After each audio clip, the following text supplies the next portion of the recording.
বড় ভাই, আমার একটা পোলা অসভ্য ভাষায় গালিগালাজ করছে।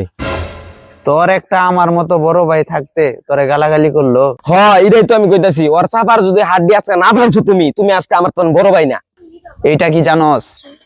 এটা তো তোমার একটা শক্তিশালী ডান হাত। এটা হাত না রে, এটা ইট ভাঙ্গা মেশিন। এই এলাকাতে যত দালান কোঠা হয়েছে সব দালানের ইট এই হাত দিয়ে আমি ভাঙ্গা দিছি। কি বলো, তোমার হাতে তো শক্ত, তুমি এই হাত দিয়ে ইট ভেঙে ফেলছো? হ্যাঁ রে, শুধু হাতের ভিতরে একটা হাতুড়ি ছিল। আচ্ছা, এই আলাবাদ তুমি আমানুল্লাহ আর কি করতেছো এটা কও আগে। কই আছে আমানুল্লাহ? ওই তো মাঠে আছে। চল। ওই দাঁড়া। কি হইছে? তুই নাকি আমার ছোট ভাইরে মারছস? মারছি না তো, গালাগালি করছি। কত বড় সাহস, চিন্তা করছস? তুই এখানে দাঁড়াই থাক, একদম স্ট্যাচু হয়ে দাঁড়াই থাক, 5 সেকেন্ড আসতেছি।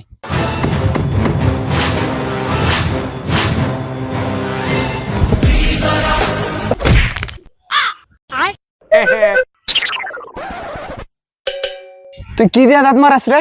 আমি তো দাঁতই মারাই না। থাক জায়গা। বড় ভাই, এটা তুমি কেমন মার দিলা, একদম ভেঙে গেল। আরে বেটা, আমি কি জানি যে ওই শালার দাঁত এত শক্ত? তাহলে তুমি ওর দাঁতের মধ্যে কেন মারলে? একটা পেটের মধ্যে বসাই দিতা, তাহলে তো এইসব হইতো না। ইস, এই বুদ্ধিটা আমার আগে কেন আসলো না? এই বুদ্ধিটা ইস। मोरियो आछो बोलो रे ढलती रात मालकी मैं तो बोलिया रे मारी मौज सो मालकी